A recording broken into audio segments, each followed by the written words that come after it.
কেইনের রেকর্ড গড়া ম্যাচে ক্রোয়েশিয়াকে 4-2 গোলে হারিয়ে বিশ্বকাপ মিশন শুরু ইংল্যান্ডের। পর্তুগালকে রুখে দিল ডিআর কঙ্গো। ম্যাচে নিষ্প্রাণ ক্রিস্টিয়ানো রোনালদো। যানজটমুক্ত করতে রাজধানী ঘিরে রিং ও রেডিয়াল রোডের পরিকল্পনা। যানবাহনের চাপ কমে বাঁচবে সময়। অভ্যন্তরীণ যোগাযোগে গতি ফেরার আশা, সমন্বিত পরিকল্পনার তাগিদ। ঢাকা চট্টগ্রাম রেলপথের দূরত্ব কমছে 80 কিলোমিটার। কুমিল্লা লাকসাম চাষাড়া নতুন রুটে সময় লাগবে মাত্র 3 ঘন্টা। জ্বালানি খরচ কমবে অন্তত 30%। কুশিন ঘিরে সীমান্তে কমছে না উত্তেজনা। 5 দিন ধরে কুড়িগ্রামের শূন্যরেখায় অপেক্ষা 9 জনের। চাঁপাইনবাবগঞ্জে 184 কিলোমিটার জুড়ে টহল বাড়িয়েছে বিজিবি। এবং যুদ্ধ বন্ধে ইরান যুক্তরাষ্ট্র ঐতিহাসিক সমঝোতা চুক্তি সই। খুলছে হরমুজ, উঠছে নিষেধাজ্ঞা। ওয়াশিংটনের বিরুদ্ধে বিজয় ঘোষণা তেহরানের।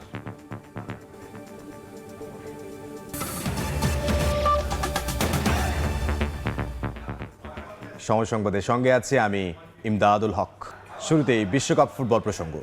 হতাশায় বিশ্বকাপ শুরু করলেন ক্রিস্টিয়ানো রোনালদো। ডিআর কঙ্গোর কাছে আটকে গেল তার দল পর্তুগাল। হুয়াও নেভেসের গোলে লিড পেলেও প্রথমার্ধের যোগ করা সময়ে তা হাতছাড়া করে সেরেকাওরা।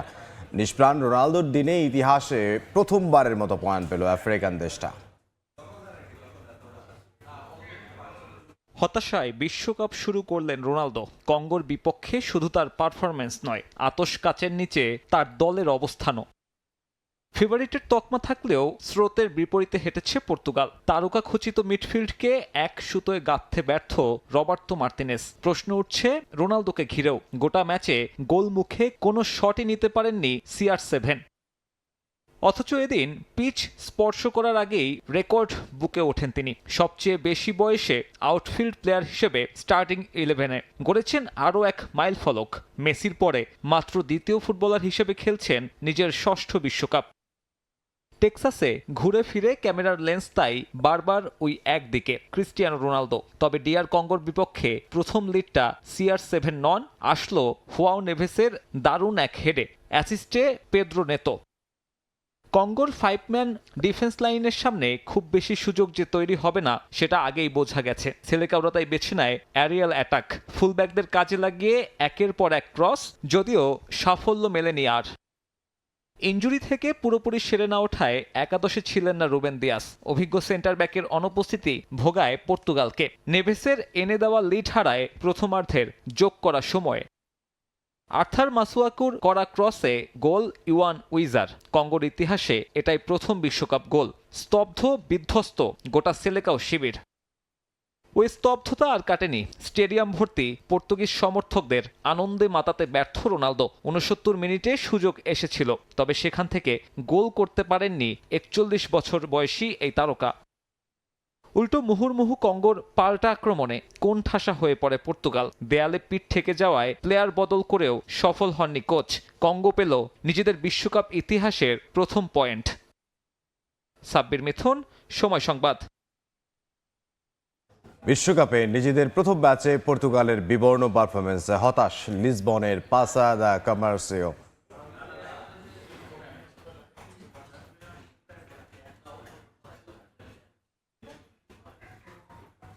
এতক্ষণ দেখছিলেন বিশ্বকাপ ফুটবলের মহাযজ্ঞ। সরাসরি সম্প্রচার করছে সময় টেলিভিশন। দেখতে চোখ রাখুন সময়ের পর্দায়। এখন দেখছেন সময় সংবাদ। বিশ্বকাপে নিজেদের প্রথম ম্যাচে পর্তুগালের বিবর্ণ পারফরমেন্সে হতাশ লিসবনের পাসা দা কমার্সিওতে খেলা দেখতে আসে সমর্থকরা। সেলেকাওদের কাছ থেকে এমন পারফরমেন্স কখনোই প্রত্যাশা করেননি তারা। তবে উজবেকিস্তানের বিপক্ষে পর্তুগাল ঘুরে দাঁড়াবে বলে বিশ্বাস সমর্থকদের। লিসবন থেকে আরো জানাচ্ছেন তারিকুল হাসান আশিক। প্রথম ম্যাচের জন্য প্রায় এক সপ্তাহের অপেক্ষা উন্মুখ হয়েছিলেন পর্তুগালের সমর্থকরা। লিসবনের এই প্রাসা কমার্সিওতে লিসবন ফুটবল এরেনায় জড়ো হয়েছিলেন লাখো পর্তুগিজ সমর্থক। তাদের প্রত্যাশা ছিল পর্তুগাল দল তাদের সেরা খেলাটা উপহার দিয়ে আজকের ম্যাচে জয় ছিনিয়ে আনবে। শুরুটাও হয়েছিল দুর্দান্ত। ক্রিস্টিয়ানো রোনালদোর পাশাপাশি ব্রুনো ফার্নান্দেজ, জোয়াও কনসেসাও, রাফায়েল লিয়াওরা যথেষ্ট চেষ্টা করেছে আজকের এই ম্যাচ থেকে আরো কয়েকটি গোল বের করে আনার। তবে ভাগ্য সহায় হয়নি পর্তুগিজদের। বেশ কয়েকটি গোল বাড়ির কাছে দিয়ে গেলেও স্পর্শ করেনি জাল। পর্তুগালে খুব ভালো খেলছে, হয়তো আমাদের ডইছে ইনশাআল্লাহ নেক্সট ম্যাচে আবার ফিরে আসবো। It's 1-1, so it's really nice. I hope that Portugal is winning next football game. They have a great team. They have a good midfield, a good forward striker, Ronaldo, and they couldn't win. Se resiente, but it's unlucky for them. পর্তুগালের midfield থেকে আমরা যতটুকু expect করছি ওইটা পাই নাই। অবশেষে হতাশা নিয়েই আজকের এই জায়গা ছাড়তে হয়েছে পর্তুগালের সমর্থকদের। তবে তাদের প্রত্যাশা পরের ম্যাচেই ঘুরে দাঁড়াবে পর্তুগাল, ড্র নয় জয় ছিনিয়ে আনবে এবং সামনে যে ম্যাচগুলি রয়েছে সেই ম্যাচগুলোতে জয়ী হওয়ার মাধ্যমে পর্তুগাল পরের রাউন্ড নিশ্চিত করবে। অন্যদিকে আমরা এখানে দেখেছি যে কঙ্গোর সমর্থকরাও বেশ উৎসাহ উদ্দীপনায় মেতেছিলেন তাদের দলের খেলা উপভোগ নিয়ে এবং তাদের এই ড্র যেন অনেকটাই জয় আনন্দ দিয়েছে কঙ্গোর সমর্থকদের। অন্যদিকে অনেকটা হতাশায় ভাসছে পর্তুগালের সমর্থকরা। তারা বলছেন যে পর্তুগালের কাছে যে প্রত্যাশা ছিল সেই প্রত্যাশা পূরণ করতে ব্যর্থ হয়েছে ক্রিস্টিয়ানো রোনালদোর বাহিনী। তবে তাদের আশা সামনের ম্যাচেই ঘুরে দাঁড়াবে পর্তুগাল, সেই স্বাভাবিক এবং তাদের সেরা খেলাটা উপহার দিয়ে নিশ্চিত করবে পরের রাউন্ড। তারিকুল হাসান আশিক, সময় সংবাদ, লিসবন, পর্তুগাল। হ্যারি কেইনের জোড়া গোলে বড় জয় দিয়ে বিশ্বকাপ মিশন শুরু করলো ইংল্যান্ড। এবারের আসরের প্রথম হাই ভোল্টেজ লড়াইয়ে ক্রোয়েশিয়াকে 4-2 ব্যবধানে হারিয়েছে থ্রি লায়ন্স। এই ম্যাচে ইংল্যান্ডের হয়ে রেকর্ড গড়েছেন ইংলিশ অধিনায়ক গ্যারি লিনেকারের সঙ্গে যৌথভাবে বিশ্বকাপে ইংল্যান্ডের হয়ে সর্বোচ্চ গোল স্কোরার এখন কেইন। ডালাসের ছাদবন্ধ স্টেডিয়ামে সমর্থকদের জন্য পয়সা উসুল ম্যাচ। 2018 বিশ্বকাপের 2 সেমিফাইনালিস্টের লড়াই আর বিশ্বকাপের প্রথম হাই ভোল্টেজ ম্যাচ। ইংল্যান্ডের জন্য ম্যাচটা ছিল প্রতিশোধের, আর ক্রোয়েশিয়ার লক্ষ্য বিশ্বকাপ মিশনটা জয় দিয়ে শুরু করা। সেখানেই ইংলিশ অ্যাটাক লাইনের সামনে মুখ থুবড়ে পড়েছে ক্রোয়েশিয়ার ডিফেন্স। নাটকীয় প্রথমার্ধের পর দ্বিতীয়ার্ধে রীতিমতো ক্রোয়েশিয়ার উপর ছড়ি ঘুরিয়েছে কেইন বেলিংহামরা। 6 গোলের রোমাঞ্চকর লড়াইয়ের পর থ্রি লায়নরা জানান দিল এবার বিশ্বকাপে অন্যতম হট ফেভারিট তারাও। ম্যাচে জালের দেখা পেতে ইংল্যান্ড সময় নেয় মাত্র 12 মিনিট। নিজেদের ডি বক্সে বল ক্লিয়ার করতে গিয়ে ননি মাদুইকে ফাউল করে বসেন অভিজ্ঞ লুকা মদ্রিচ। পেনাল্টি কল দেন রেফারি। যদিও প্রথম চান্সে জালের দেখা পায়নি হ্যারি কেইন, সেখানেই থ্রি লায়নদের জন্য সাপে বর হয়ে আসে ক্রোয়েট গোলরক্ষক লিভাকোভিচের লাইন থেকে সরে আসা। দ্বিতীয়বার সুযোগ পেয়ে আর কোনো ভুল করেননি কেইন। 1-0 গোলে এগিয়ে যায় ইংল্যান্ড। গোল শোধে নিজেদের চিরাচারিত ফুটবল থেকে বের হয়ে আক্রমণাত্মক খেলে লুকা মদ্রিচরা। 36 মিনিটে ম্যাচের সমতা ফেরান মার্টিন বাটুরিনা। পিটার সুইচেজের কাছ থেকে পাওয়া বলে ডিবক্সের সামনে থেকে তার দুর্দান্ত শট, যা নাগালের অনেকটা বাহিরে ছিল ইংলিশ গোলরক্ষক জর্ডান পিকফোর্ডের। ক্রোয়েটদের ফেরানো সমতার স্থায়িত্ব ছিল মাত্র 6 মিনিট। এবার হেড থেকে জাল খুঁজে নেন হ্যারি কেইন। ডেকলান রাইসের নেওয়া কর্নার কিক থেকে ব্যবধান 2-1 করেন ইংলিশ অধিনায়ক। জোড়া গোলে গ্যারি লিনেকারের রেকর্ডে ভাগ বসান কেইন। বিশ্বকাপে এখন ইংলিশদের হয়ে যৌথভাবে সর্বোচ্চ গোল স্কোরার বায়ার্ন তারকা। কেইনের গোলে রেশ কাটতে না কাটতেই ইংলিশ ডিফেন্ডারদের বোকা বানিয়ে আবারও ম্যাচে ফিরে ক্রোয়েশিয়া। প্যারিসিচের অ্যাসিস্ট থেকে স্কোর লাইনে আবারও সমতা ফেরান পিটার মুসা। 2-2 গোলে শেষ হয় রোমাঞ্চকর প্রথমার্ধ। বিরতি থেকে ফিরেই নিজের জাত চেনান রিয়াল মাদ্রিদ তারকা জুড বেলিংহাম। থ্রি লায়নদের হয়ে মাঝ মাঠ দখলে রাখা জুড নাম লেখান স্কোর শিটে। আবারও ম্যাচের চালকের আসনে ইংল্যান্ড। বদলি নামে ইংল্যান্ডের জয় পুরোপুরি নিশ্চিত করেন মার্কাস রাশফোর্ড। ম্যাচের শেষ মুহূর্তে ক্রোয়েশিয়ার কফিনে শেষ পেরেক ঠুকে দেন এই ফরওয়ার্ড। তাতেই 4-2 গোলের বড় জয় নিয়ে বিশ্বকাপ মিশন শুরু করে থমাস টুখেলের দল, আর হতাশা নিয়ে মাঠ ছাড়ে লুকা মদ্রিচরা। ফাহিম ইসলাম, সময় সংবাদ। শেষ মুহূর্তের গোলে পানামার হৃদয় ভেঙে বিশ্বকাপের এবারের আসরে নিজেদের প্রথম জয় তুলে নিল ঘানা। ম্যাচের যোগ করার সময়ে একমাত্র গোলটা করেন ক্যালেব ইরোয়েনকি। যদিও শুরু থেকেই আফ্রিকার দেশটিকে চাপে রাখে পানামা। একের পর এক আক্রমণ করেও গোলের দেখা পায়নি তারা। গোল পেতে পাল্টা আক্রমণ চালায় ব্ল্যাক স্টার, তবে প্রতিপক্ষের রক্ষণ ভাঙতে পারেনি জর্ডান আয়োর দল।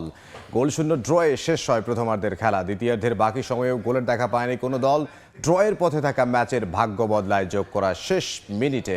কাউন্টার অ্যাটাকে থমাস আসান্তের অ্যাসিস্টে জাল খুঁজে নেন ক্যালেব ইরোয়েনকি। তাতেই পূর্ণ 3 পয়েন্ট নিয়ে মাঠ ছাড়ে ঘানা। বিশ্বকাপ ফুটবলের আরও খবর থাকছে সংবাদের শেষাংশে। এবার অন্যান্য প্রসঙ্গ। যানজটমুক্ত নগরী গড়ে তুলতে রাজধানী ঢাকাকে ঘিরে রিং রোড ও 15টি রেডিয়াল রোডের পরিকল্পনা করছে সরকার। এতে কমবে যানবাহনের চাপ, বাঁচবে সময়, বাড়বে অর্থনীতির গতি। বিশেষজ্ঞরা বলছেন উদ্যোগ বাস্তবায়িত হলে অভ্যন্তরীণ ও আন্তঃনগর যোগাযোগ আরও সহজ ও গতিশীল হবে। সামদানি প্রত্যয়ের রিপোর্ট।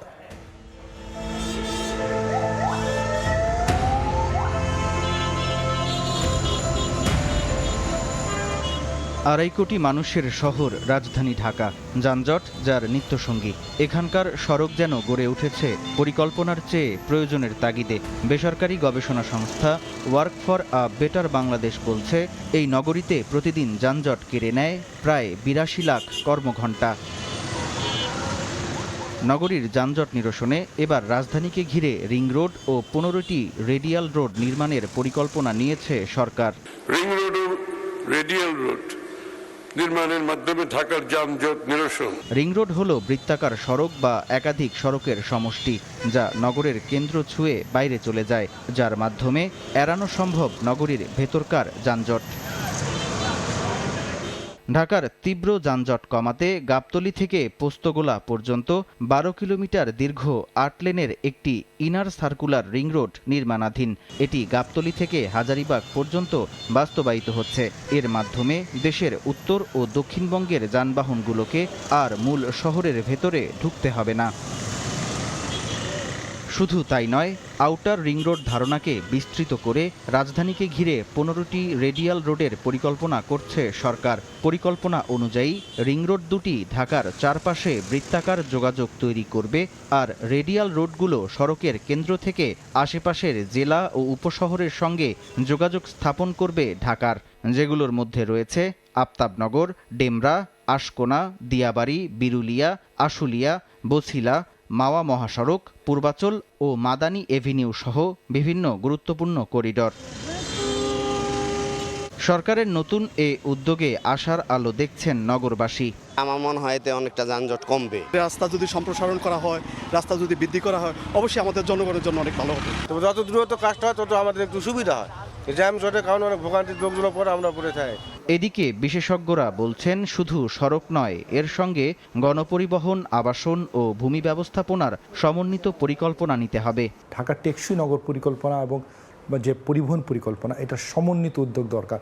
সেই উদ্যোগের অংশ হিসেবে রিং রোড, রেডিয়াল রোড যাই করি কেন, সেটা যেন ভবিষ্যতে ফাংশনাল থাকে এবং নতুন করে যেন চাপ তৈরি না করে সেদিকেও খেয়াল করতে হবে। রাজধানীর জন্য রিং রোড ও রেডিয়াল রোড প্রকল্পকে ভবিষ্যতের গেম চেঞ্জার দেখছে সরকার। তবে পরিকল্পনা থেকে বাস্তবায়ন পর্যন্ত প্রতি ধাপে স্বচ্ছতা ও সমন্বয় নির্ধারণ করবে প্রকল্পটির সাফল্য, এমনটাই মনে করছেন বিশ্লেষকরা। তিলোত্তমা নগরী ঢাকার সাধারণ মানুষের দিনের অধিকাংশ সময় কেটে যায় সড়কেই। যানজটের কারণে ব্যাহত হয় মূল্যবান কর্মঘণ্টা, থেমে থাকে দেশের অর্থনীতির চাকা। বিশেষজ্ঞরা বলছেন, শুধুমাত্র অবকাঠামোগত উন্নয়ন নয়, বরং সমন্বিত পরিকল্পনার মাধ্যমেই বদলে দেয়া সম্ভব ঢাকার ট্রাফিক মানচিত্র। সামদানি প্রত্যয়, সময় সংবাদ, ঢাকা। এদিকে ঢাকা চট্টগ্রাম রেলপথে 2 ঘন্টা সময় বাঁচাতে অন্তত 80 কিলোমিটার দূরত্ব কমানোর পরিকল্পনা নিয়েছে সরকার। কুমিল্লায় কর্ড লাইন স্থাপনের মাধ্যমে আখাউড়া, ভৈরব এবং টঙ্গী রুট এড়িয়ে কুমিল্লা, লাকসাম, নারায়ণগঞ্জের চাষাড়া হয়ে চলাচল করবে যাত্রীবাহী ট্রেন। এতে ঢাকা চট্টগ্রামে যাত্রাপথের সময় নেমে আসবে মাত্র 3 ঘন্টায়। শেখাউত ত্রিপুর ক্যামেরায় বিস্তারিত, কমলদের রিপোর্টে। ঢাকা চট্টগ্রাম রুটের অভিজাত ট্রেন হিসেবে পরিচিত সুবর্ণ এক্সপ্রেস এবং সোনার বাংলা এক্সপ্রেস ঘন্টায় 65 থেকে 70 কিলোমিটার বেগে ছুটে 320 কিলোমিটার দূরত্বের গন্তব্যে পৌঁছাতে সময় নিচ্ছে অন্তত 5.5 ঘন্টা। চট্টগ্রাম স্টেশন ছেড়ে যাওয়া ট্রেনটি আখাউড়া, ভৈরব এবং টঙ্গী হয়ে পৌঁছায় ঢাকার কমলাপুর স্টেশনে। চট্টগ্রাম স্টেশনে আসার পথ একই, অথচ এই 80 কিলোমিটার পথ পাড়ি দিতে অহেতুক এবং বাড়তি 2 ঘন্টা সময় ক্ষেপণ করতে হয়। একজন যাত্রী তার প্লেনে যদি ঢাকা থেকে চট্টগ্রাম আসতে হয়, তার বাসা থেকে বের হয়ে এয়ারপোর্টে যাবে, সেখানে চেক ইন, প্লেনে ওঠা, চেক আউট, আবার বাই রোডে তার বাসায় আসা, যে সময় লাগবে, আমার মনে হয় ব্রডগেজ ট্রেন তারও আগে এই কর্ড লাইন হলে ঢাকা থেকে চট্টগ্রাম চলে আসবে। নতুন রুট হিসেবে ঢাকা চট্টগ্রামের যাত্রীরা কুমিল্লা, লাকসাম হয়ে নারায়ণগঞ্জের চাষাড়া রুটে যাতায়াত করবে। ঢাকা থেকে নারায়ণগঞ্জে ডুয়েল গেজ লাইন থাকায় এ প্রকল্পের অংশ হিসেবে সেই লাইন বিস্তৃত হবে কুমিল্লা এবং লাকসামের মধ্যবর্তী অংশে। ফিজিবিলিটি স্টাডি শেষের দিকে হওয়ার পরে ডিপিপি প্রণয়ন করা হবে, তারপরে ফান্ডিং হলে এটা কাজ শুরু হবে। বর্তমান সরকার অগ্রাধিকার ভিত্তিতে এই কটলাইন স্থাপনের ঘোষণা দেওয়ায় উচ্ছ্বসিত আন্দোলনকারীরা। আমরা ধন্যবাদ জানাই মাননীয় প্রধানমন্ত্রী জনাব তারেক রহমানকে, যার সরকার এই সিদ্ধান্ত নিয়েছে দ্রুততার সাথে এই কটলাইনটা বাস্তবায়ন করবে। কটলাইন স্থাপনের প্রাথমিক পর্যায়ে ড্রাফট ফিজিবিলিটি রিপোর্ট 15 মার্চ অনুমোদনের পর এখন চলছে ফাইনাল ফিজিবিলিটি রিপোর্ট প্রণয়নের কাজ। একই সঙ্গে চলছে ভূমি অধিগ্রহণ শুরু করতে পৃথক ডিপিপি প্রস্তুতের প্রক্রিয়া। সমস্ত প্রক্রিয়া সম্পন্ন করে আগামী 2027 সাল থেকে রেল লাইন স্থাপনের কাজ শুরু হলে 2030 সাল নাগাদ পুরোদমে চালু হবে কুমিল্লার এই কটলাইন। এই কটলাইন পদ্ধতি চালু হলে ঢাকা চট্টগ্রামের সড়ক পথে যেমন যাত্রী পরিবহনের চাপ কমবে, ঠিক তেমনি আকাশপথে বিমানের টিকিট নিয়ে যে সিন্ডিকেটে কারসাজি চলে সেটিও ভেঙে যাবে। কারণ এই ঢাকা চট্টগ্রাম রেলপথের দূরত্ব কমে আসবে অন্তত 2 ঘন্টা। কমল দে, সময় সংবাদ, চট্টগ্রাম। সময় সংবাদে আরও থাকছে, কর সুবিধার গ্যাঁড়া কোলে বস্ত্রশিল্প আসছে অর্থ বছর থেকে ট্যাক্স 27.5%। স্থানীয় শিল্প ক্ষতিগ্রস্ত হওয়ার সঙ্গে আমদানি নির্ভরতা বাড়ার শঙ্কা।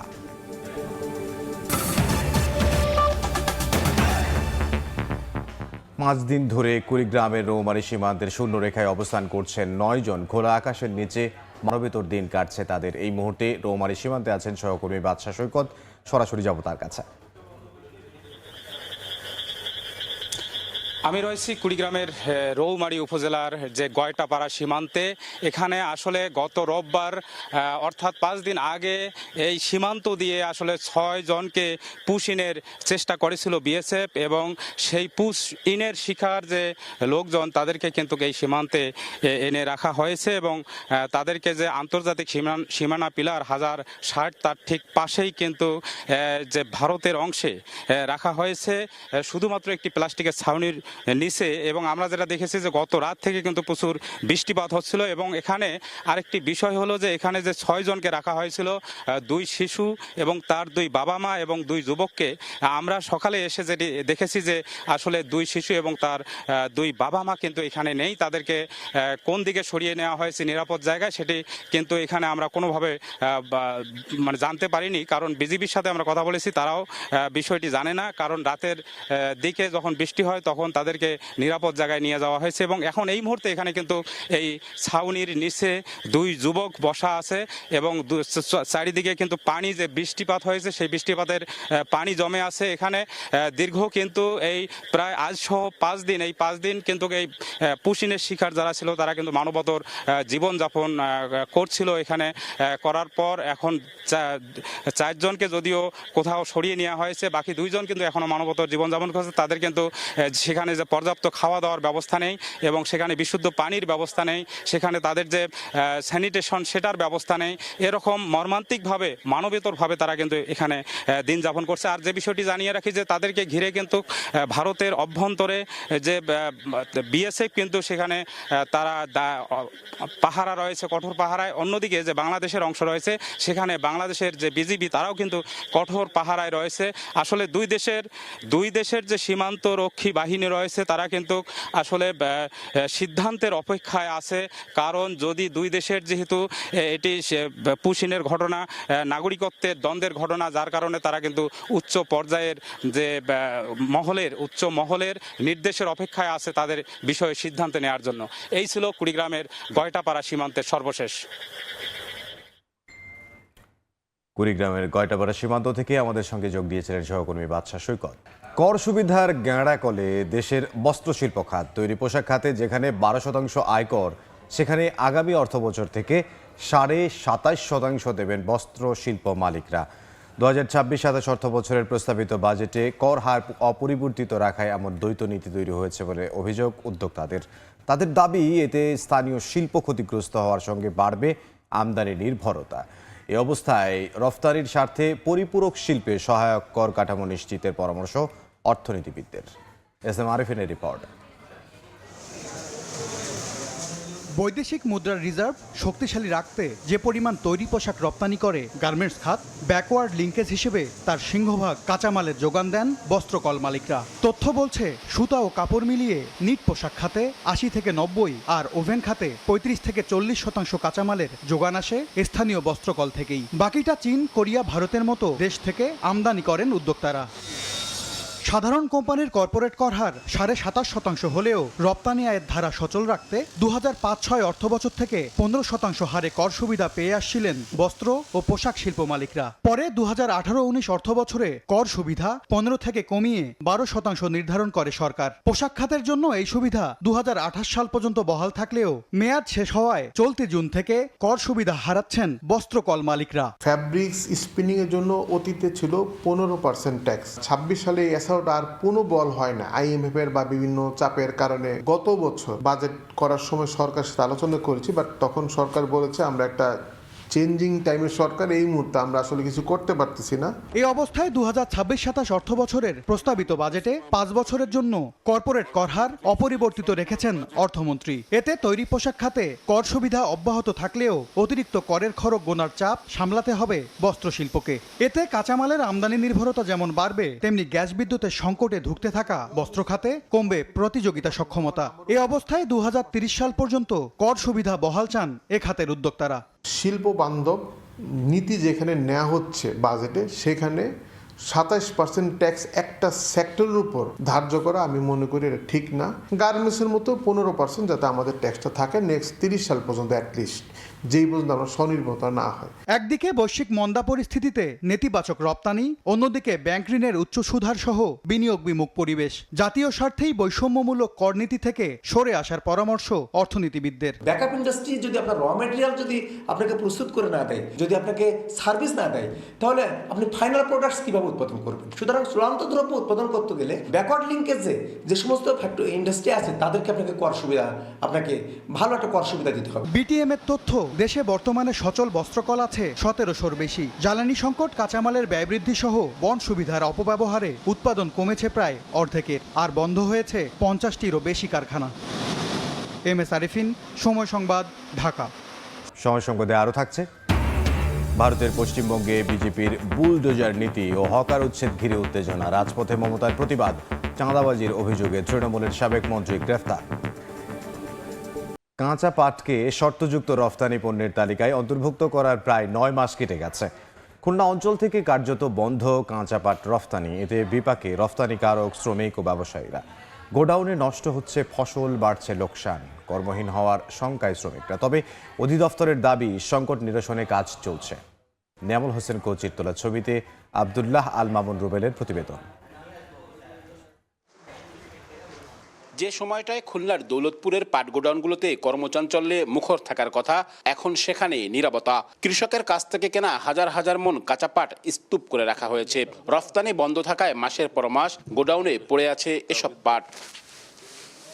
2025 সালের সেপ্টেম্বরে কাঁচা পাটকে শর্ত সাপেক্ষ রফতানি পণ্যের তালিকায় অন্তর্ভুক্ত করে সরকার। এতে গত প্রায় 9 মাস ধরে খুলনা অঞ্চল থেকে কাঁচা পাট রফতানি কার্যত বন্ধ।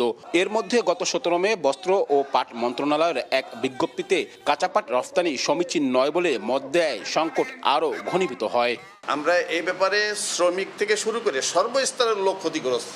কোটি কোটি কোটি, হাজার হাজার কোটি টাকা লোন নেওয়া। রফতানি বন্ধের প্রভাব পড়েছে শ্রমবাজারেও। এই অঞ্চলের প্রায় 20টি রফতানিকারক প্রতিষ্ঠানের প্রায় 10,000 শ্রমিক কর্মহীন হওয়ার শঙ্কায়। কাঁচা পাট রপ্তানি বন্ধ করাতে এই 10,000 শ্রমিক বেকার হয়ে গেছি আমরা একেবারে। এই কাজ না চললে আমরা না খেয়ে থাকবো। তো জাতীয় সম্পদ পাট কৃষক রক্ষার খাতিরে আমাদের বৃহত্তম আন্দোলনের কর্মসূচি দিতে বাধ্য থাকব। তবে পাট অধিদপ্তরের দাবি, সংকট নিরসনে মন্ত্রণালয় ও অধিদপ্তর কাজ করছে। খুব তাড়াতাড়ি নতুন পাট বাজারে উঠবে এবং তাদের রপ্তানিকারকের কাছেও কিছু পাট উদ্বৃত্ত রয়েছে। এটা নিয়ে আমাদের মন্ত্রণালয় কাজ করছে। রফতানি উন্নয়ন ব্যুরোর তথ্য অনুযায়ী 2024-25 অর্থ বছরে খুলনা অঞ্চল থেকে কাঁচা পাট রফতানি হয়েছিল 35,84,000 মেট্রিক টন। আর চলতি বছরের মে পর্যন্ত রফতানি হয়েছে মাত্র 17,300 মেট্রিক টন। আব্দুল্লাহ আল মামুন রুবেল, সময় সংবাদ, খুলনা। পাবনায় দাদি ও নাতনি হত্যার বিচার দাবিতে সড়ক অবরোধ করে বিক্ষোভ করছেন শিক্ষার্থী ও স্থানীয়রা। এই মুহূর্তে সেখানে আছেন সহকর্মী সবুজ মোল্লা। সরাসরি যাব তার কাছে। গত 27 ফেব্রুয়ারি রাত 11টা হঠাৎই চিৎকার চেঁচামেচির আওয়াজ শুনতে পান স্থানীয় এলাকাবাসী। অর্থাৎ বলছিলাম পাবনার ঈশ্বরদী উপজেলার দাসুরিয়া ইউনিয়নের কালিকাপুর পার হয়ে যে ভবানীপুর গ্রামটি রয়েছে, ভবানীপুর উত্তরপাড়া, দাদি এবং নাতনি যে জোড়া হত্যাকাণ্ডের ঘটনাটি ঘটেছে সেই বিষয়টি। 27 তারিখ যে ঘটনাটি ঘটে, এখন থেকে প্রায় 3 মাস 20 দিন পার হয়ে গেলেও এখন পর্যন্ত দৃশ্যমান আইন শৃঙ্খলা পরিস্থিতি বা প্রশাসনিক কার্যক্রম বা আদালতের কোনো প্রকারের রায় বা কোনো প্রকারের কোনো খবর স্থানীয়দের মাঝে এখনো পাওয়া যায়নি। অর্থাৎ বলতেই পারি যে প্রায় 4 মাস হতে চলেছে যে দাদি এবং নাতনি ধর্ষণ। অন্তত 5 থেকে 10টি গ্রামের প্রায় 1000 মানুষ এখানে বিক্ষোভ এবং মানববন্ধন করছেন। মানববন্ধনের বক্তাদের দাবি যে অতি শীঘ্রই যেমনটি রামিসা হত্যাকাণ্ডে 7 দিনে বিচার কার্যক্রম শেষ করা হয়েছে, দাদি এবং নাতনির যে হত্যাকাণ্ডে ঘটনাটি ঘটেছে দ্রুত যেন ফাঁসি রায় কার্যক্রম করা হয়। এদিকে যে বিক্ষোভ কার্যক্রম করা হচ্ছে কালিকাপুর এলাকাতে, দুই পাশে কিন্তু আসলে সড়ক অবরোধ করে রাখা হয়েছে। সড়ক অবরোধ করে রাখা দুই পাশে অন্তত 1 কিলোমিটার করে প্রায় 2 কিলোমিটার রাস্তা অবরোধ করে রাখা হয়েছে। আর প্রশাসনিক কর্মকর্তারা ইতিমধ্যে আসছে, তারা স্থানীয়দের মাঝে ফোন করে জানান দিচ্ছেন যে আসলে তারা এসে রাস্তাটি পরিষ্কার করে দেওয়ার কথা বলছে। তবে স্থানীয়রা যারা বিক্ষোভ কর্মসূচি পালন করছে তারা বলছেন যে তারা এসে যেন নির্দিষ্ট করে বলে যে আসলে দাদি এবং নাতনি হত্যাকাণ্ডের বিচার যেন রায় দেওয়া সঠিকভাবে হয়, এই দাবিটা কিন্তু তারা রেখেছেন। আর এখন পর্যন্ত এই ছিল আমার কাছে সর্বশেষ। পাবনা থেকে সবুজ মোল্লা। নড়াইলে বেড়ি বাঁধ নির্মাণ প্রকল্প হাতে নেয়ার 7 বছরেও দৃশ্যমান অগ্রগতি নেই। লোহাগড়া উপজেলার 4টি ইউনিয়নের অন্তত 6000 একর ফসলি জমি ও বাড়িঘরে মধুমতির পানি ঢুকে প্লাবিত হচ্ছে বছর বছর। জেলা প্রশাসন ও পানি উন্নয়ন বোর্ডের গাফিলতিতে এমন দুর্গতি বলে অভিযোগ এলাকাবাসীর। নির্ধারিত সময়ে বেড়ি বাঁধ নির্মাণের আশ্বাস পানি উন্নয়ন বোর্ডের। সজীব রহমানের তথ্য ও মধু সরকারের ছবি নিয়ে রিপোর্ট। এভাবেই বছরের পর বছর মধুমতি নদীর পানি ঢুকে প্লাবিত হচ্ছে অন্তত 6000 একর জমির ফসল। শুধু ফসলি জমি নয়, ঘরবাড়িতে পানি ঢুকে ক্ষতিগ্রস্ত হচ্ছে হাজারো পরিবার।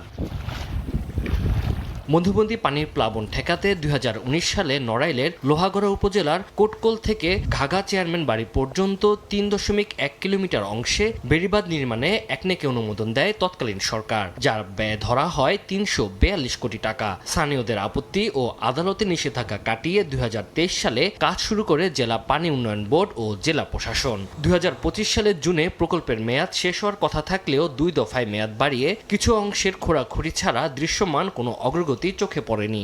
আজও বেড়িবাঁধ হবে কিনা এটা আমরা একমাত্র বলতে পারতেছি না। আমি সহ আমার নিকটাত্মীয়দের প্রায় 3 একর জমি অধিগ্রহণ করা হয়েছে, কিন্তু অদ্যাবধি আমরা কোনো ক্ষতিপূরণ বা টাকা পাইনি। নির্ধারিত জমি বুঝে না পাওয়ায় কাজের ধীরগতি বলে দাবি ঠিকাদারি প্রতিষ্ঠানের। আর অধিগ্রহণকৃত জমির জটিলতা কাটিয়ে নির্ধারিত সময়ে কাজ শেষ করার আশ্বাস জেলা পানি উন্নয়ন বোর্ডের। জুন মাসের মধ্যে আমাদের টেন্ডারের মেয়াদ, এই মেয়াদ সীমার মধ্যে আমরা কাজটি সম্পূর্ণ করতে পারবো না, কারণ আমাদের জায়গা এখনো আমাদের কর্তৃপক্ষ পানি উন্নয়ন বোর্ড জায়গাটা বুঝিয়ে দেয়নি। অতি দ্রুতই আমরা জমি সংক্রান্ত জটিলতা নিরসন করে আমরা নির্ধারিত সময়ের ভিতরেই আমাদের কাজটা শেষ করার টার্গেট রয়েছে। ক্ষতিগ্রস্ত পরিবারের আবেদনের প্রেক্ষিতে প্রকৃত কাগজপত্র যাচাই বাছাই করেই ক্ষতিপূরণের টাকা হস্তান্তর প্রক্রিয়াধীন।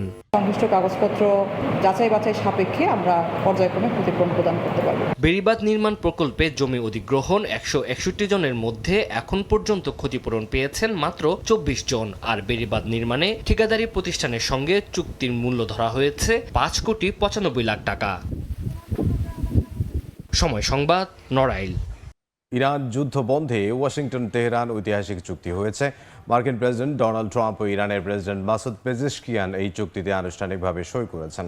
ওয়াশিংটনের বিরুদ্ধে যুদ্ধে নিজেদের বিজয় ঘোষণা করেছে তেহরান। এদিকে চুক্তি সইয়ের পরই মধ্যস্থতাকারী পাকিস্তানের প্রধানমন্ত্রী শাহবাজ শরীফ বলেছেন, শিগগিরই হরমুজ প্রণালী খুলছে ইরান, নৌ অবরোধ তুলে নেবে যুক্তরাষ্ট্র।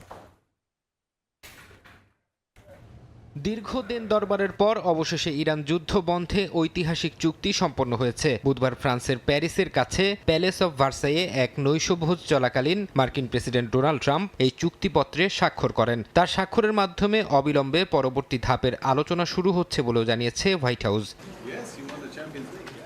ইরানের সাথে এই ঐতিহাসিক চুক্তির পরও পারস্য উপসাগরীয় অঞ্চল থেকে এখনই সেনা সরাচ্ছে না যুক্তরাষ্ট্র। প্যারিসে সাংবাদিকদের মুখোমুখি হয়ে ট্রাম্প জানান, চুক্তি হলেও মার্কিন বাহিনী আরও কিছুদিন ওই অঞ্চলে অবস্থান করবে।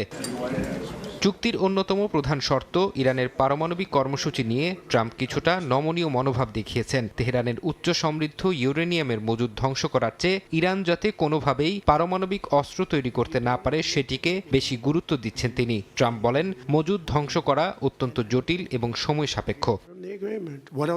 যুক্তরাষ্ট্রের সাথে সমঝোতা স্মারক সইয়ের বিষয়টি আনুষ্ঠানিকভাবে নিশ্চিত করেছে ইরানও। দেশটির পররাষ্ট্র মন্ত্রণালয়ের মুখপাত্র ইসমাইল বাঘাই রাষ্ট্রীয় সম্প্রচার মাধ্যম প্রেস টিভিকে জানান, ইরানের পক্ষ থেকে প্রেসিডেন্ট মাসুদ পেজেশকিয়ান এই চুক্তিতে সই করেছেন। এদিকে চুক্তি সই হলেও ওয়াশিংটনের প্রতি তীব্র অনাস্থা প্রকাশ করেছেন ইরানের পার্লামেন্ট স্পিকার মোহাম্মদ বাঘের গালিবাফ। দেশটির রাষ্ট্রীয় গণমাধ্যমকে তিনি জানান, এই শান্তি চুক্তি হলেও যুক্তরাষ্ট্রকে বিশ্বাস করা যায় না। শত্রুপক্ষ যুক্তির ভাষা না বুঝলে তেহরান আবারও শক্তির ভাষায় জবাব দেবে বলে জানান তিনি। ফারহাদ চৌধুরী, সময় সংবাদ।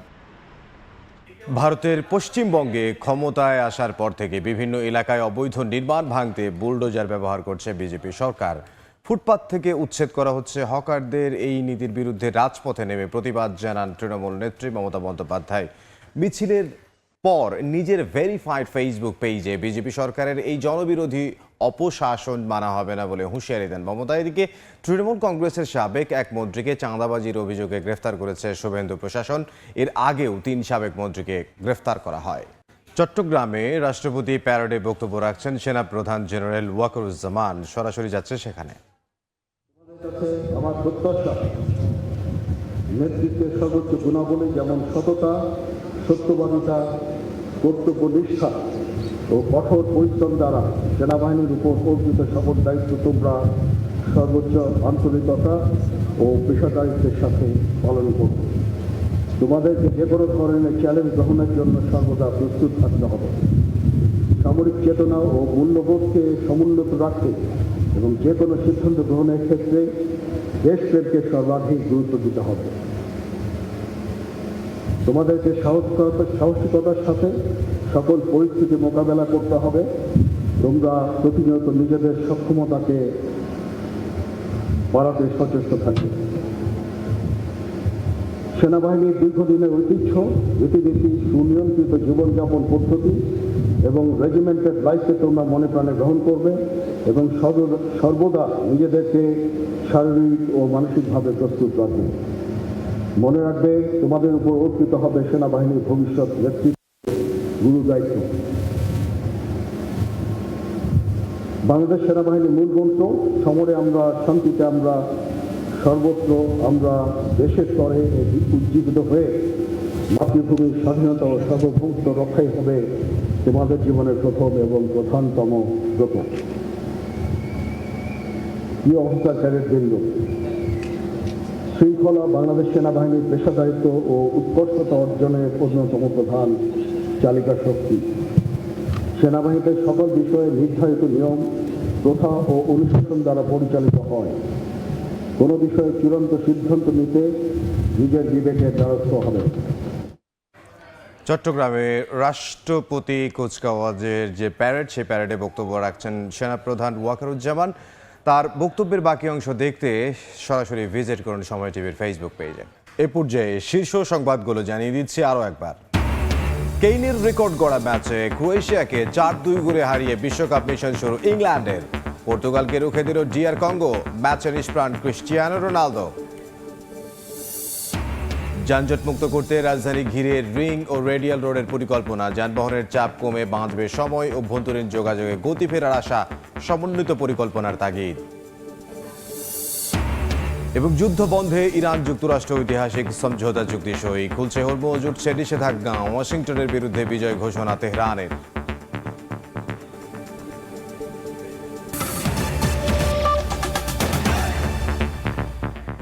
এই ছিল সকাল 10টার সময় সংবাদে।